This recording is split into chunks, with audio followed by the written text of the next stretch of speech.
Welcome to বিডিনার্স। আমরা যারা বাংলাদেশ থেকে ফিনল্যান্ড বা অন্যান্য দেশে রেসিডেন্স পারমিটের জন্য আবেদন করি, তারা অনেকেই ভারতের মাধ্যমে ভিসা প্রসেসিং করে থাকি, যেটা একটা ম্যান্ডেটরি প্রসেস।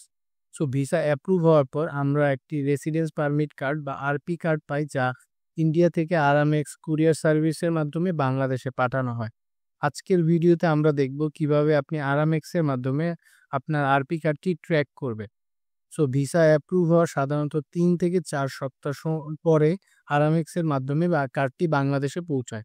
তো প্রথমে আমরা উপরে দেওয়া এই লিঙ্কটিতে চলে যাব। এই লিঙ্কটি আপনি আমাদের ডিসক্রিপশন বক্সেও পাবেন। সো এই লিঙ্কটিতে যাওয়ার পরে এরকম একটা পোর্টাল আসবে, যেখানে বাই রেফারেন্সের আন্ডারে আমরা রেফারেন্স নাম্বারটি দেব। রেফারেন্স নাম্বারটি আমাদের পেমেন্ট স্লিপে FIDL দিয়ে স্টার্ট হয়েছে, এই পুরো ইনফরমেশনটি এখানে দিবেন। তারপরে যেহেতু আমাদের অরিজিন হচ্ছে ইন্ডিয়া, আমরা এখানে ইন্ডিয়া সিলেক্ট করব। এরপরে এখানে বিটুইন এবং এন্ড ডেট, যেটা বাই ডিফল্ট দেওয়া আছে, সেটা রেখেই আপনারা ট্র্যাকে ক্লিক করবেন। সো ট্র্যাকে ক্লিক করলে আপনার পরবর্তী পেজে ট্র্যাকিং রেজাল্টসে আপনার শিপমেন্ট নাম্বার এবং বিভিন্ন ডিটেলস দেখতে পাবেন। যেহেতু আমার কার্ডটি ডেলিভার হয়ে গেছে, তাই এখানে ডেলিভার দেখাচ্ছে। আপনাদের ক্ষেত্রে হয়তো অন্য কোনো স্টেজ থাকতে পারে, অথবা এখানে নো শিপমেন্ট ফাউন্ড অপশনও থাকতে পারে, যেটা দিয়ে বোঝাচ্ছে যে আপনার কার্ডটি এখনো আরামেক্স বুঝে পায়নি বা তারা এখনো ট্র্যাকিংয়ে এটা আপলোড করেনি। সো এছাড়া আলাদা কিছু স্ট্যাটাস আপনি দেখতে পাবেন, যেটা আমরা পরবর্তী পেজে গেলে দেখতে পাচ্ছি যে আমার